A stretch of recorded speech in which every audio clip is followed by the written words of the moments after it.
Hello बच्चों, let's see the question.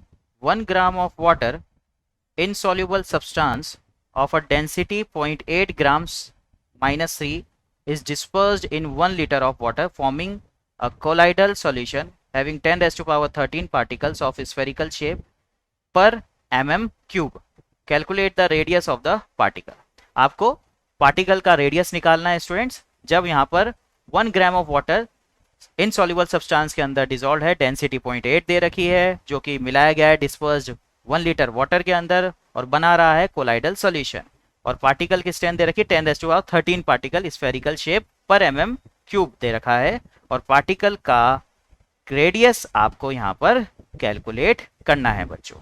तो यहाँ पर सबसे पहले की कंसेप्ट जो मैंने बताया, वो की कंसेप्ट क्या है कि आपको रेडियस ऑफ अ पार्टिकल निकालना है 10⁻13 पार्टिकल्स ऑफ स्फेरिकल शेप पर mm क्यूब के रेस्पेक्ट के अंदर। मैं यहाँ पर जानता हूँ स्टूडेंट्स कि 1 mm क्यूब किसके बराबर होता है? 10⁻13 पार्टिकल्स के। 1 mm क्यूब क्या होगा? 10⁻13 पार्टिकल्स। सिमिलरली अगर मैं बात करूं 1 लीटर की, किसकी?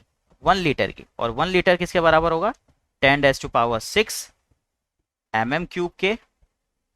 और 1 लीटर ही बराबर होगा 10⁻13 मल्टीप्लाई बाय 10⁻6 पार्टिकल्स के। मैं जानता हूं स्टूडेंट्स कि 1 लीटर बराबर होता है 1000 सेंटीमीटर क्यूब के, ये पता है आपको। और यही जो होता है वो 1 सेंटीमीटर क्यूब बराबर हो जाएगा 1000 mm क्यूब के। ठीक है, तो ये आपको पता लग गया। 1 सेंटीमीटर क्यूब 1000 mm क्यूब के होता है, 1 लीटर 1000 सेंटीमीटर क्यूब के बराबर होता है। और 1 लीटर 10⁻13 मल्टीप्लाई बाय 10⁻6 पार्टिकल हो जाएगा। तो यहाँ से टोटल पार्टिकल्स कितने मिल गए बच्चों? 10⁻19 पार्टिकल्स आपको यहाँ से पता पड़े। बात करते हैं ऑन अनदर साइड। आपके पास मास है जो है 1 ग्राम। कितना? 1 ग्राम। डेंसिटी है वो है 0.8 ग्राम पर सेंटीमीटर क्यूब के अंदर, पर सेंटीमीटर क्यूब के अंदर। अब अपने को ये पता है कि जो डेंसिटी होती है, क्या होता है? डेंसिटी वो होता है मास अपॉन वॉल्यूम। क्या होता है? Mass upon volume. और यहां से डेंसिटी मास अपॉन वॉल्यूम की मदद से मैं वॉल्यूम भी निकाल सकता हूं, जो क्या हो जाएगा? मास अपॉन डेंसिटी के। क्लियर है बच्चों? ये वॉल्यूम निकाल लिया अपन ने, मास अपॉन डेंसिटी। अब मुझे वॉल्यूम निकालना क्या हो जाएगा? आसान हो जाएगा। तो मैं यहां से वॉल्यूम निकाल सकता हूं। चलिए वॉल्यूम कैलकुलेट करते हैं। वॉल्यूम बराबर मास है मेरे पास 1 ग्राम। मास है मेरे पास कितना? 1 gram divided by density 0.8 gram centimetre cube में। ग्राम से ग्राम कैंसिल आउट हो गया, तो आपके पास कितना बचा? ये 1 अपॉन 0.8 सेंटीमीटर क्यूब। और कैलकुलेट करेंगे इसको तो 1.25 सेंटीमीटर क्यूब। अब बात आ जाती है वॉल्यूम ऑफ एक particle, volume of 1 particle. Volume of 1 particle कितना है? 1.25 अभी आप निकाल कर आए हो। और मेरे पास यहाँ पे पार्टिकल का साइज दे रखा है 10⁻19, तो डिवाइडेड बाय क्या कर दूंगा? 10⁻19 सेंटीमीटर क्यूब चल रहा है। ये हो जाएगा 1.25 इंटू 10⁻⁻19 सेंटीमीटर क्यूब। वॉल्यूम मुझे पता है क्या होता है? स्फेरिकल शेप का। स्फेरिकल शेप मेरे को दे रखा है। वॉल्यूम ऑफ स्फेरिकल शेप बराबर 4/3 पाई आर क्यूब। ये होता है 4/3 पाई आर क्यूब। यहां पर वैल्यू करा, ये किसके बराबर है?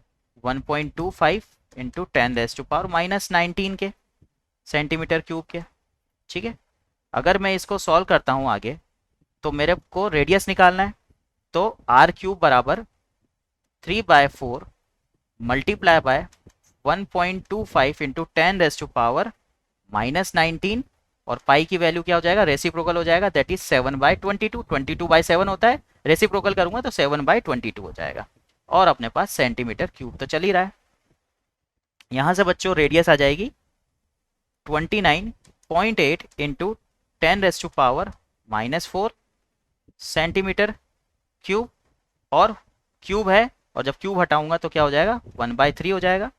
दैट इज आपके पास जो यहां से रेडियस आएगी वो कितनी आएगी, r बराबर 3.1 इंटू 10⁻⁻7 सेंटीमीटर। और इसको मैं और कन्वर्ट करूंगा तो मेरे पास सेंटीमीटर से अगर मैं इसको मीटर में कन्वर्ट करता हूं तो आपके पास हो जाएगा 3.10 इंटू 10⁻⁻9 मीटर।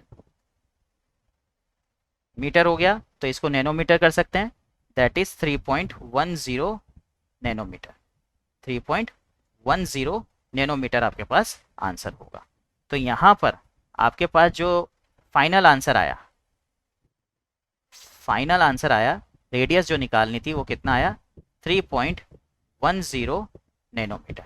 ये आपके पास फाइनल आंसर आया बच्चों रेडियस का, जब आपको यहाँ पर पार्टिकल का स्फेरिकल शेप 10⁻13 दिए रखा था और 1 gram of water in soluble substance को डिस्पर्स कराया गया था 1 लीटर वाटर के अंदर। तो आपके पास यहाँ पर रेडियस आ गया 3.10 nanometre. I hope you understand the solution. Best of luck.